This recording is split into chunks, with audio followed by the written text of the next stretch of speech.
आज सुबह सुबह शिवसेना ने मुंबई की 4 सीटों पर अपने उम्मीदवार घोषित कर दिए हैं और मेरी जो जानकारी है 5वें सीट का उम्मीदवार भी वो कल परसों तक घोषित कर देंगे। मतलब मुंबई की 6 सीटों में से 5 सीटों पर शिवसेना लड़ेगी और 1 सीट खैरात की तरह कांग्रेस के लिए छोड़ दी गई। यह पूरा जो फैसला है कांग्रेस पार्टी को मुंबई में दफन करने वाला फैसला है। मैं इस फैसले का निषेध कर रहा हूं, सबसे पहली बात ये। और इस निषेध में जो मैं निषेध कर रहा हूं, इसमें शिवसेना का नेतृत्व का भी निषेध कर रहा हूं और कांग्रेस के नेतृत्व ने जिसने नेगोशिएशन में हिस्सा लिया, वो लोग नेगोशिएशन सही ढंग से नहीं कर पाए, इसकी भी निंदा करता हूं, निषेध कर रहा हूं। शिवसेना ने जो उम्मीदवार घोषित किया है उत्तर पश्चिम के लिए, उसके बारे में मैं भूमिका पहले से स्पष्ट कर चुका हूं।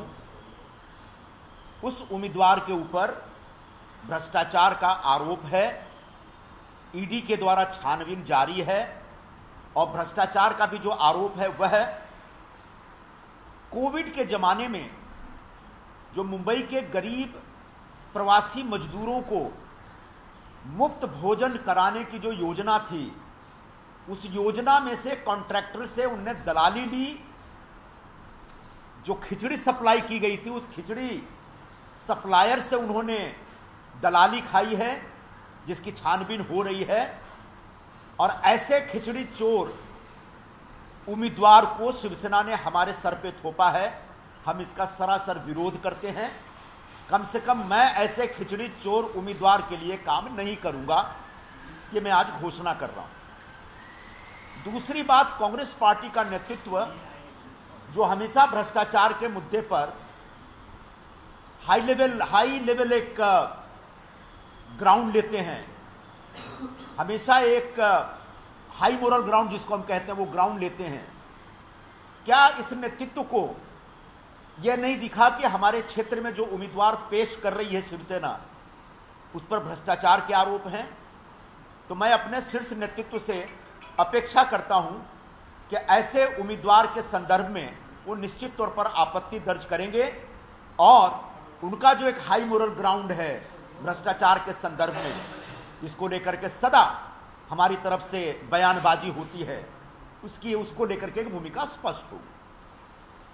तीसरी बात, जो सबसे महत्वपूर्ण बात है, कि हमारा जो नेतृत्व है उसको चिंता नहीं रह गई। अब जो मुंबई में या पूरे देश में जो कांग्रेस के कार्यकर्ता हैं या कांग्रेस का कहीं स्थापित नेतृत्व है, उस नेतृत्व की शायद कोई चिंता नहीं रह गई। पिछले 10 दिनों से 15 दिनों से मेरे से किसी की कोई बातचीत नहीं हुई है। किसी ने एक बार भी नहीं पूछा कि आपकी क्या अपेक्षा और आपकी अपेक्षा पूरा करने में हम क्या कर सकते हैं, अगर ये नहीं कर सकते तो क्या कर सकते हैं। ऐसा मान कर चला जा रहा है नेतृत्व की तरफ से कि जिसको जो करना है करे, हम इसकी किसी की चिंता नहीं करते हैं। तो मेरा मुद्दा यह है कि एक तरफ कांग्रेस का नेतृत्व पूरे देश में न्याय पर आधारित एक घोषणा पत्र जारी कर रहा है और हिंदुस्तानी समाज के अलग अलग वर्गों को न्याय दिलाने की बात कर रहा है। ठीक उसी वक्त उसके अपने कार्यकर्ताओं के साथ न्याय हो रहा है कि नहीं, उसके अपने जो स्थापित नेतृत्व हैं उनके ऊपर कोई अन्याय हो रहा है कि नहीं, इसकी चिंता नहीं है। तो ये जो न्याय की बात करने वाले लोग हैं, कैसे उनके अंदर अन्याय हो रहा है, इस पर वो ध्यान नहीं दे रहे हैं, ऐसा मेरा मानना है। शीर्ष नेतृत्व से मैंने अपेक्षा की थी कि मैं लगभग 5 वर्षों से 2019 में चुनाव हारने के बाद से लगातार अपने क्षेत्र में सक्रिय हूं और मुझे हक मिलता है, मेरा हक बनता है यहां से चुनाव लड़ने का। लेकिन शिवसेना ने दबाया और हम दबते चले गए और आखिरकार आज दृश्य ये है कि हम पूरी तरह से उस शिवसेना के सामने सरेंडर हो गए हैं जिसकी अपनी कोई अब वक़्त नहीं रह गई। बहुत ज़्यादा शिवसेना का जनाधार है ऐसा नहीं माना जा सकता, यह सिर्फ एक प्रकार का एक हाइप है। और ऐसे कम जनाधार वाले पक्ष के सामने कांग्रेस का सरेंडर करना निश्चित तौर पर कांग्रेस का एक तरह से मैं समझता हूं कि एक श्रद्धांजलि लिखने का एक कार्यक्रम शुरू होने जा रहा है, ऐसा मुझे दिख रहा है। मैं अपने शीर्ष नेतृत्व से इतना ही कहना चाहूँगा कि मैं एक आध हफ्ते ज़्यादा से ज़्यादा अब इंतजार करूँगा। मुझे मालूम है आप लोगों के मन में चिंता ये होगी कि हम अगला निर्णय क्या ले रहे हैं। मैं साफ साफ कहना चाहता हूँ कि मेरे सामने अब सारे विकल्प खुले हैं, मैं विकल्पहीन स्थिति में नहीं हूँ।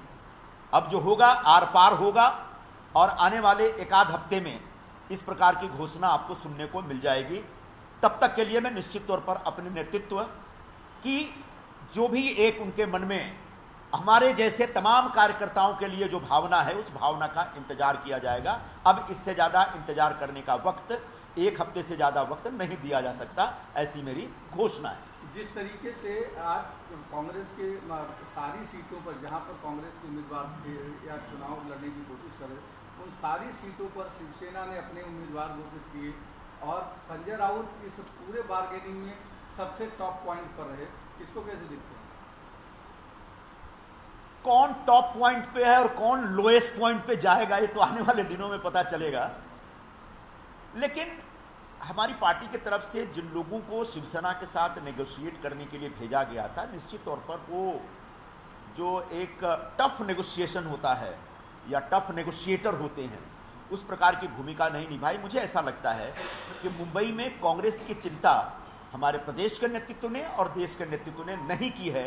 यहाँ पर लाखों की संख्या में कांग्रेस के कार्यकर्ता हैं, उन कार्यकर्ताओं को अकेले, उन कार्यकर्ताओं को अपने भरोसे छोड़ दिया नेतृत्व ने, ऐसा साफ साफ दिख रहा है, जो कि बहुत ही निंदनीय घटना है। चर्चा तो ये भी थी कि सीट शेयरिंग पर राहुल गांधी की उद्धव ठाकरे से बातचीत हुई थी और मामला सब कुछ सुलझने वाला था, तो क्या ये राहुल गांधी का भी फेलियर नजर आता है? मैं तो बता रहा हूं कि जो हमारा शीर्ष नेतृत्व है, पूरे नेतृत्व का फेलियर है। अच्छा, उत्तर पश्चिम मुंबई के लिए मैंने भी सुना था कि ऊपर से बातचीत हुई है और कोई रास्ता निकलेगा। अब वो बातचीत क्या हुई, कितनी हुई, कितना कारगर हुई, कितना असरदार थी, उसका नतीजा सामने दिख रहा है। तो निश्चित तौर पर हमारा नेतृत्व कांग्रेस को मुंबई में बचाने में फेल हो गया है, यह साफ साफ दिख रहा है। सांगली जो कि कांग्रेस पार्टी की ट्रेडिशनल सीट थी और मैंने सुना था कि सांगली के लिए कांग्रेस नेतृत्व का बड़ा आग्रह है, फिर भी शिवसेना ने जिस तरीके से आज घोषणा कर दी है, ऐसा लगता है कि उनको कांग्रेस नेतृत्व की कोई परवाह नहीं है। आपको जो कहना है कहिए, हम आपकी चिंता नहीं करते, हम अकेले चलेंगे। तो क्या शिवसेना कांग्रेस को यह चुनौती दे रही है कि हमको आपकी जरूरत नहीं है? तो कांग्रेस के नेतृत्व को इस बारे में भी एक भूमिका लेनी चाहिए। और अगर कांग्रेस की जरूरत शिवसेना को नहीं है तो कांग्रेस को अपनी भूमिका स्पष्ट करनी चाहिए, क्योंकि शिवसेना अकेले दम पे एक चुनाव पूरे महाराष्ट्र में नहीं जीत सकती, उसको कांग्रेस की मदद की आवश्यकता पड़ेगी ही पड़ेगी। एक छोटा सा सवाल, दिशांत सिद्दीकी ने अभी भी कहा कि शिवसेना जो है वो कांग्रेस के लिए बीजेपी से भी बड़ी दुश्मन है, ये कांग्रेस नहीं समझ रही। क्या आप इस बात से वाकिफ? जिस तरीके से सीटों को छीना गया है कांग्रेस से, जिस तरीके से शिवसेना ने कांग्रेस के नेतृत्व पर इस प्रकार की स्थिति पैदा कर दी या इस तरह से मजबूर कर दिया कि लोग पार्टी से अलग होने लगे, लोग पार्टी से नाराज होने लगे, शायद शिवसेना का अपना एक हिडन एजेंडा हो सकता है कि कांग्रेस को पूरी तरह से खत्म किया जाए और कांग्रेस के वोट बैंक में, उस स्पेस में अपनी जगह बनाई जाए। ये एक प्लानिंग, एक हिडन एजेंडा शिवसेना का हो सकता है। प्रकाश अंबेडकर जो लगातार बातचीत कर रहे थे, आज शिवसेना उद्धव के जैसे लिस्ट अनाउंस हुई उसके बाद उन्होंने अपनी भी लिस्ट अनाउंस कर दी और उन सभी सीटों पर अपने उम्मीदवार खड़े कर दिए। तो क्या जो एनडीए अलायंस बनाने की कोशिश हो रही थी उसमें कांग्रेस सबसे निचले पायदान पर हो गई और वो पूरा बिखर गया महाराष्ट्र के भीतर, और ये सब कुछ हुआ क्योंकि हर आदमी की हिडन एजेंडा मीटिंग में थी? प्रकाश अंबेडकर जी एक सीनियर लीडर हैं और उनको एमबीए का हिस्सा बनाना चाहिए, ऐसा कांग्रेस पार्टी का आग्रह था प्रारंभ से। लेकिन जितनी बड़ी बड़ी संख्या में वो सीटों की मांग कर रहे थे, उससे लगातार एक द्वंद्व बना रहा और आखिर में जो शिवसेना की तरफ से नेगोशिएटर थे या कांग्रेस की तरफ से या एनसीपी की तरफ से, उन सबकी जिम्मेदारी थी कि प्रकाश जी के साथ बैठ करके कुछ रास्ता निकालते। लेकिन मुझे लगता है आखिरकार प्रकाश जी को भी अपने आप पर छोड़ दिया गया और उसका नतीजा ये सामने है। निर्मल जी, एक सवाल ये है, आप जो बात कर रहे हैं सिर्फ चिंता आपकी उत्तर पश्चिम सीट को लेकर है या कई और ऐसी सीट? आपने एक सांगली सीट का जिक्र किया, इसके अलावा दक्षिण मध्य मुंबई 3 सीटें मुख्य हैं जो कहीं ना कहीं कांग्रेस के लिए तकलीफ देने वाली है, क्योंकि 3 सीट को लेकर बहुत ज़्यादा बार्गेनिंग हुई, लेकिन मामला जमा नहीं। इन 3 सीट के अलावा कोई ऐसी सीटें हैं जिसको लेकर कांग्रेस में नाराजगी?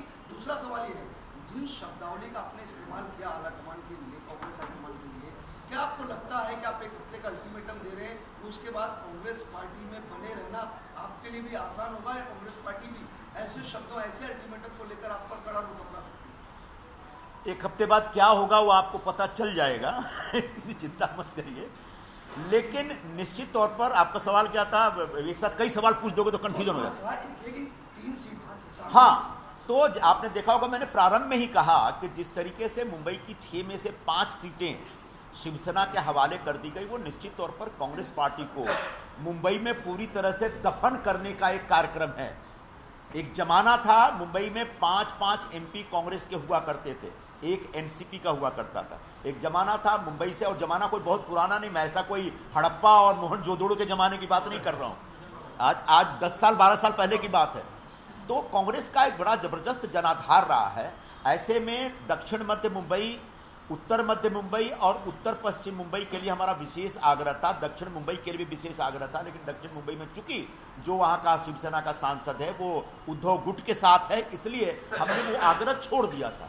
लेकिन हमारा शुरू से आग्रह था कि आप 50-50 करिए, 3 सीट हमारा 3 सीट आपका। लेकिन जिस तरीके से शिवसेना ने जोर जबरदस्ती की है और एक तरह से कांग्रेस पार्टी को अपने घुटने पे लाके दे दिया है, वह निश्चित तौर पर शिवसेना के पूरे नियत के ऊपर सवाल करने वाला है।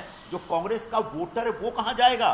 कांग्रेस को जो वर्षों से लगातार वोट करते आए हैं, क्या वो शिवसेना के इस हरकत के बाद शिवसेना के पास जाएंगे, शिवसेना को वोट देंगे? मुझे इस बारे में संदेह है। सर, आपने कहा कि खिचड़ी चोर उम्मीदवार के लिए आप काम नहीं करेंगे, क्या कांग्रेस का कैडर भी जो नॉर्थ वेस्ट में है वो भी यही महसूस करता है कांग्रेस शिवसेना उम्मीदवार के लिए काम नहीं करेगी? बिल्कुल, जब मैं ये आह्वान कर रहा हूं तो निश्चित तौर पर कांग्रेस का जो कैडर है, जो मेरे से जुड़े हुए जो लोग हैं, वो सारे के सारे लोग शिवसेना के इस कैडर का, शिवसेना के इस उम्मीदवार का विरोध करेंगे। और सिर्फ कैडर ही नहीं, कांग्रेस के कार्यकर्ता नहीं, कांग्रेस को मानने वाले मतदाता भी इस खिचड़ी चोर के लिए काम नहीं करेंगे, उसको वोट नहीं देंगे, ऐसी मैं घोषणा कर रहा हूं। क्योंकि कांग्रेस का जो बड़ा वोट बैंक है वह माइग्रेंट लेबर वाला वोट बैंक है।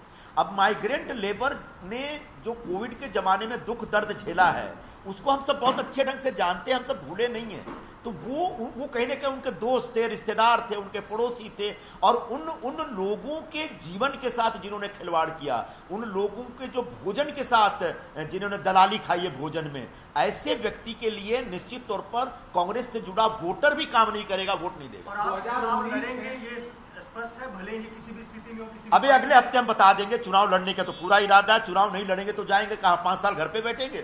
2019 से क्या ये लगातार जो बार्गेनिंग है कांग्रेस की वो खत्म होते जा रही है क्या? 2019 में जब सरकार में भी आए तो कांग्रेस को तीसरे और दोयम दर्जे की सारे मंत्रालय और सीटें मिली, उसके बाद से लगातार कांग्रेस को इग्नोर किया जाने लगा, उसको खत्म करने की सोची समझी साजिश रची जाती रहेगी क्या?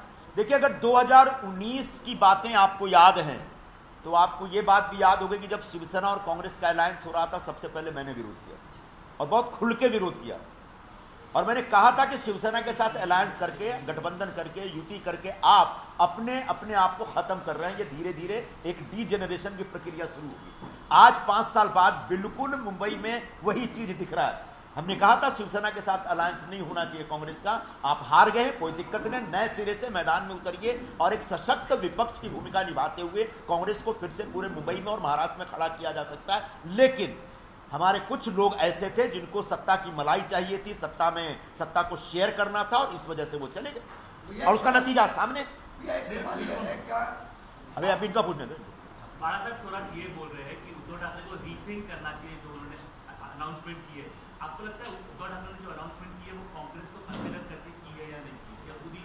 अगर बाला साहब थोराट जी खुद नेगोशिएशन करने वाली टीम के एक सदस्य थे और अगर वो कह रहे हैं रीथिंक करना चाहिए, मतलब उनकी बात भी नहीं सुनी गई। तो जो नेगोशिएशन करने वाली जो टीम थी, जब उनकी ही बात नहीं सुनी गई है तो निश्चित तौर पर हम सब फेल हो गए। तो मैं भी यही कह रहा हूं कि शिवसेना को इतना एक्सट्रीम स्टैंड नहीं लेना चाहिए, इससे कांग्रेस का जबरदस्त नुकसान है। और कांग्रेस के नेतृत्व का ध्यान आकर्षित करना चाहता हूं कि आप अभी भी इंटरवीन करिए, नहीं तो अलायंस तोड़िए। अगर पार्टी को बचाना है तो अलायंस तोड़िए और मैदान में उतरिए, लेकिन आप शिवसेना के साथ अलायंस करके अपने आप को हमेशा के लिए खत्म करने का जो फैसला कर रहे हैं वो बहुत ही आत्मघाती है पूरे कांग्रेस पार्टी के लिए, और इसका असर पूरे महाराष्ट्र में पड़ेगा, महाराष्ट्र से बाहर भी पड़ेगा। भैया एक सवाल यह है कि अरविंद सावंत का एक बयान है जारी होने के बाद, उनसे आपके विरोध को लेकर पूछा गया तो उन्होंने कहा कि कौन विरोध, मैं नहीं जानता, जिस तरह की भाषा लोग बोल रहे हैं, यानी कि शिवसेना उद्धव ठाकरे विरोध बोल रहा है, उसको किस तरह से देखते हैं?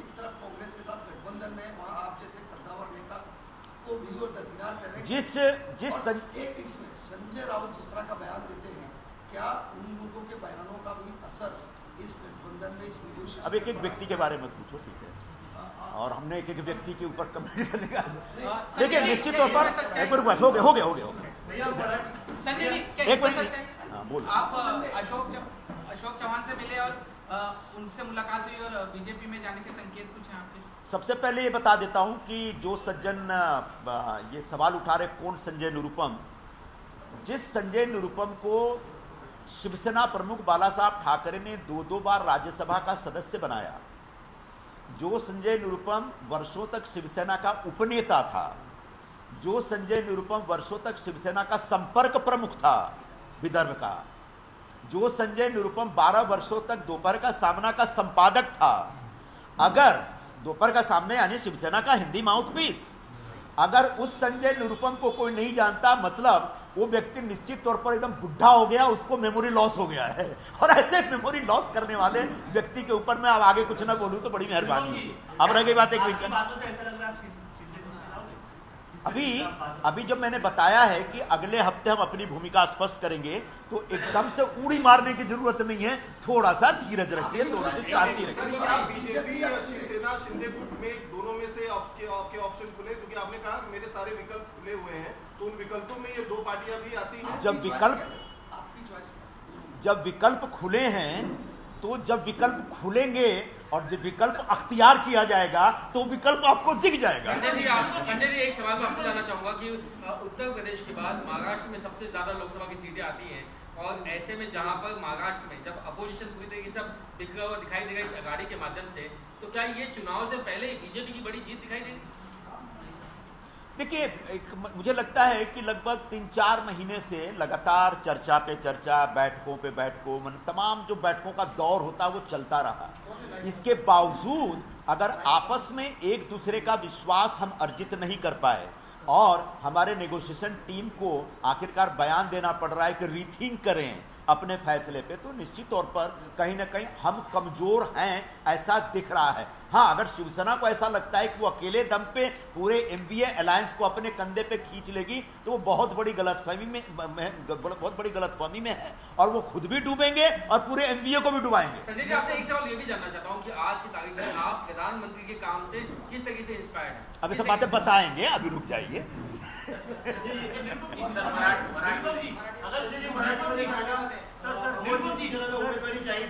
वर्षा गायकवाड़ ने अभी 1 मिनट के अंदर ट्वीट किया है और कहा है कि मुंबई की और सांगली की सीट गठबंधन में रहते हुए डिक्लेयर नहीं करनी चाहिए थी, और अभी जो मित्रपक्ष है उनमें एकजुटता अभी भी नहीं है, इस प्रकार का एक ट्वीट है। उनके सवाल का जवाब है।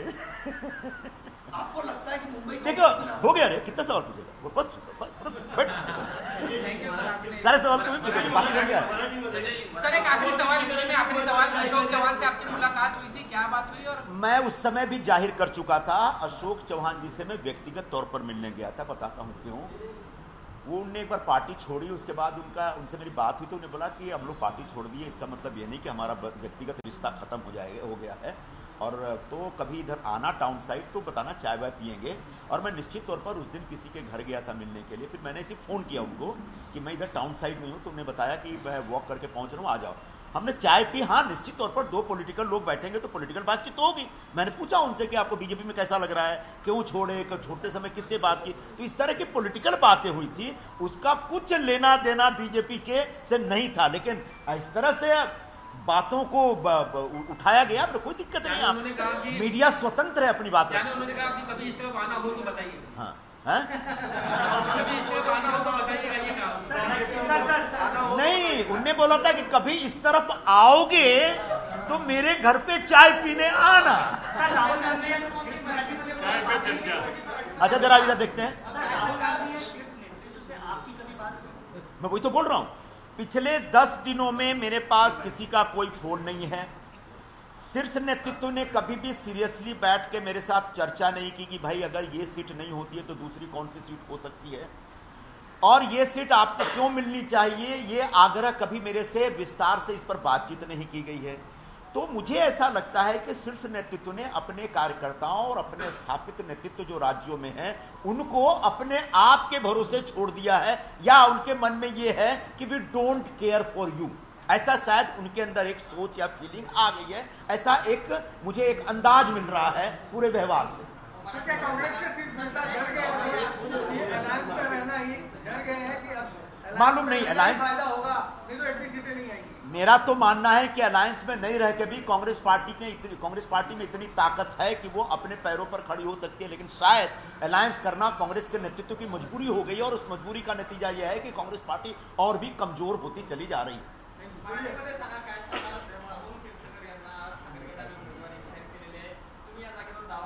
आज शिवसेना तर्फे जो मुंबईचे 4 उमेदवारांची यादी जाहीर झालेली आहे त्याच्यावर मी विरोध निषेध प्रकट करतो। माझी माहितीप्रमाणे 5वी सीटची पण घोषणा 1-2 दिवसात शिवसेनातर्फे होईल। म्हणजे असं आहे की मुंबईमध्ये 6 पैकी 5 सीट शिवसेना, आम्ही फक्त 1 सीट, म्हणजे आता काँग्रेस पक्षाला दफन करण्याचा एक कार्यक्रम शिवसेनातर्फे चालू आहे। आणि मला हा दुर्दैवी वाटतो की आमचा जो नेतृत्व आहे, शीर्ष नेतृत्व आहे, नेते मंडळी आहेत, ज्यांनी शिवसेना बरोबर जागा वाटप बाबत चर्चा केली, त्यांनी पूर्णतः सरेंडर केलेलं आहे शिवसेना समोर। आणि याचा नुकसान आम्हाला काँग्रेस पक्षाला खूप होईल। काँग्रेसचे कार्यकर्ता आता निराधार झालेले आहेत। काँग्रेसचे मतदारांमध्ये पण एक मोठा आक्रोश आहे आणि त्याचा फटका शिवसेनाला पण बसेल आणि काँग्रेसला तो बसलेलाच आहे।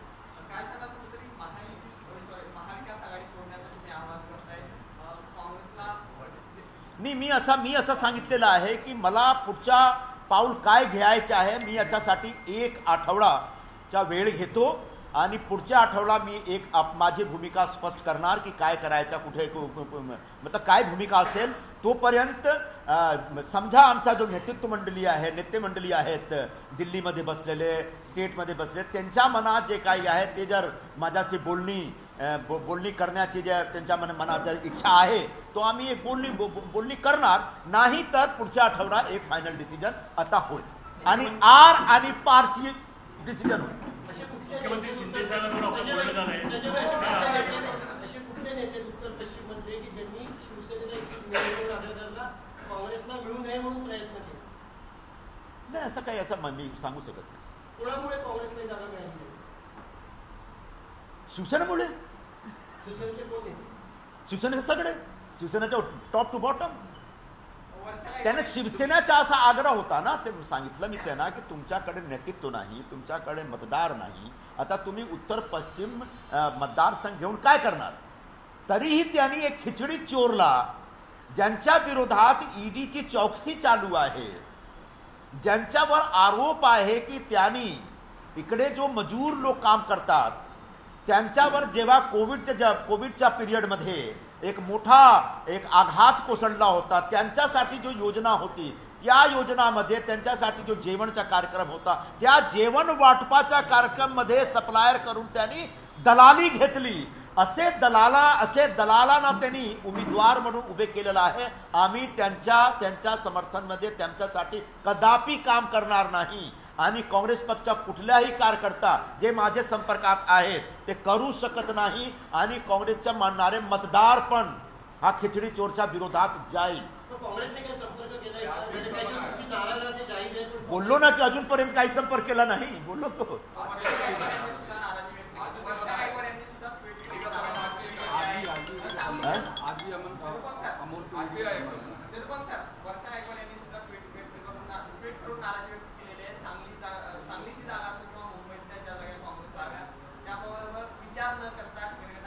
शिवसेनेतर्फे एकदम एकतर्फी निर्णय झालेला आहे. काँग्रेस पक्षाच्या नेतृत्वाकडून त्यांना वारंवार असा सांगितलं गेलं होता की तुम्ही थांबा आणि या 2-3 जो डिस्प्युटेड या कंट्रोवर्शियल आमचा जो सीट आहे त्याच्यावर एक चर्चा करून काहीतरी निर्णय घ्या. पण त्यांनी स्वतः एकतर्फी निर्णय घेतला आहे. तो गठबंधन धर्मच्या विरोधात आहे आणि त्यांनी गठबंधन धर्म पाळला नाही, मी असा आरोप लावतो.